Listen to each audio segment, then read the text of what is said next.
going to take a look at long division. And instead of using a remainder like we would when we practiced a long division in 4th and 5th grade, we're going to be using a decimal to show what's left over instead. So let's take a look at one of these problems. So let's say I'd had the problem 57 divided by 2. Okay, I'm going to start with something pretty simple. 57 divided by 2. Well, I already know that I'm not going to get I'm going to have something left over because 57 is an odd number, and only even numbers are going to be divided evenly by 2. So let's go through the steps of our multiplication problem here, and let's see how it's going to be a little bit different than the problems we did before.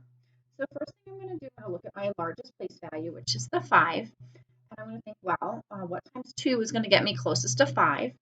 Or how many groups of 2 can I take away from 5? Well, 2 times 2 is 4, and that's as close as I can get to 5 with 2, because 2 times 3 would give me 6. I'm going to subtract. I have 1 left over.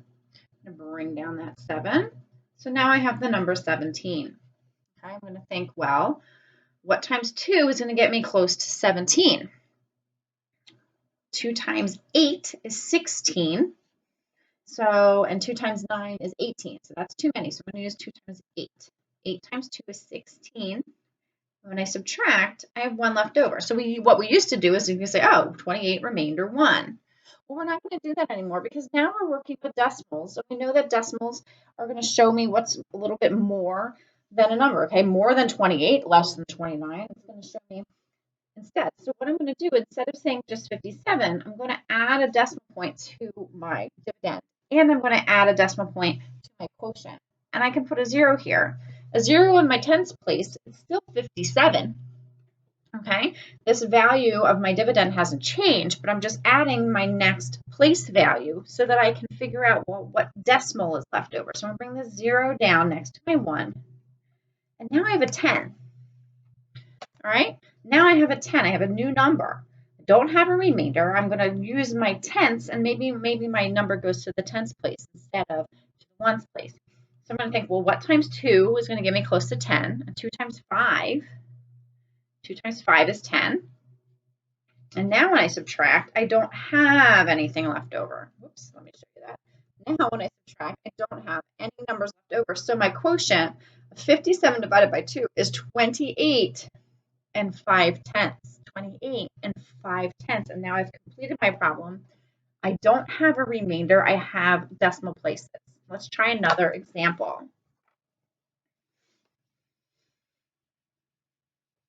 Okay, let's try another example. Let's do 483 divided by 5.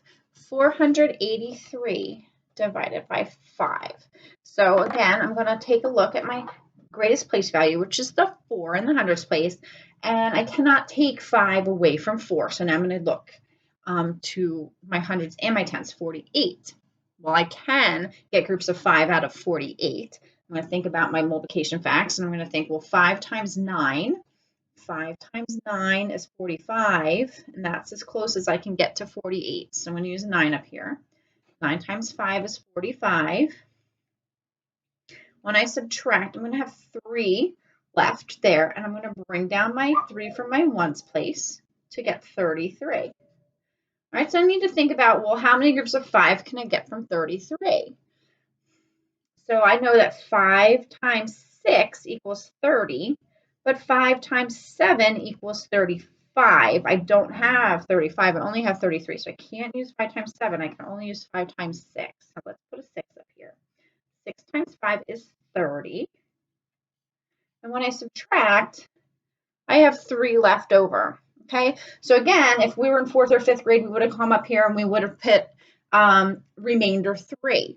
But we're not going to do that this year. We're going to put our decimal point in our dividend, and we're going to put a decimal point in our quotient. This is why it's very important to line up our quotients and our dividends.